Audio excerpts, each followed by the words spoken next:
मतलब एक चीज समझ आ गई भाई, इंग्लिश आने से तुम मैं तो आपको पिछले 7 सालों से ये बात समझा रही हूँ। भाई उसके अंदर लोग कह रहे हैं ये तो 2 लड़की है, ये कैसे बच्चा पैदा कर लेगी, ये कैसे प्रेग्नेंट हो गई। अरे भाई IUI IVF नाम की चीज होती है, कोई सरोगेसी नाम की कोई चीज होती है, दुनिया भर की चीजें होती है भाई। आजकल तो लोग कैसे बोल सकते हैं कि ये मतलब प्रेग्नेंट कैसे हो गई, मतलब ये क्वेश्चन सबसे बड़ा था कि प्रेग्नेंट कैसे हो गई। तो भाई ये तो खतरनाक ही चीज थी ये तो। मतलब कि वो वीडियो है कि ऐसी रील है जिसकी कमेंट पढ़ने की मेरी सच में हिम्मत नहीं हो रही थी। हिम्मत क्या, मैं तो पढ़ा मतलब कि मेरे को मेरा बाहर कैसे चली गई। अच्छा ये तो लेके गया था, तुम कुछ पागल तो भूल नहीं हो गई गई हो। भूल गई थी। मेरे को हार्ट अटैक करा के छोड़ोगी क्या? तो भाई ये है लोगों की मेंटालिटी, ठीक है।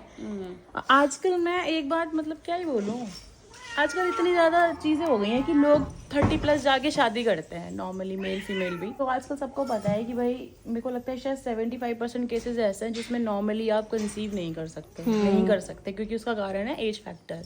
जैसे जैसे एज बढ़ती है वैसे वैसे चीजें बहुत खराब हो जाती हैं और आप इजीली कंसीव नहीं कर पाते। तो भाई उस केस में भी तो आप डॉक्टर के पास जाते हो। बहुत सारे केसेस में IVF के केसेस में ऐसा होता है जिसमें आपके खुद के हस्बैंड का स्पर्म यूज नहीं होता। तो फिर आप उन चीजों को क्या कहना चाहोगे? अभी मैं डिटेलिंग वीडियो बनाऊंगी इस पे जहर उगल के पूरा, लेकिन अभी नहीं बनाना चाहती मैं, अभी थोड़ा कूल डाउन रहना चाहती हूँ। तो लेकिन हाँ ये है कि मेंटालिटी दिखती है वहाँ पे ना लोगों की कि किस हद तक की मेंटालिटी है और किस हद तक लोग पढ़े लिखे नहीं है। मैं तो उनको शुरू से बोलती हूँ कि इंग्लिश आने का मतलब ये नहीं होता कि बंदा पढ़ा लिखा है, ठीक है। सही बात है। इंसान को जब नॉलेज ही नहीं है तो फिर इंग्लिश आए या कोई और लैंग्वेज आए वो बिल्कुल मट्टी पलीत बोलते हैं हमारे, तो उसको मट्टी पलीत वाली बात है, ठीक है।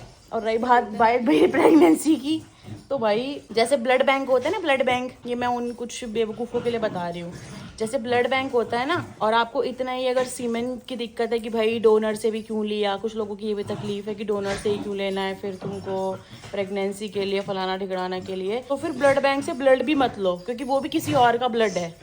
तो जो तुम्हारे खुद के अंदर का ब्लड है उसी पे सर्वाइव करो। बहुत सारी चीजें होती हैं जो आपको डोनर से लेनी पड़ती है, तो इसका मतलब ये नहीं होता, ठीक है। और अब मैं कुछ सीरियस टॉपिक शूट नहीं कर सकती मैं। इनको देख लो यहाँ पे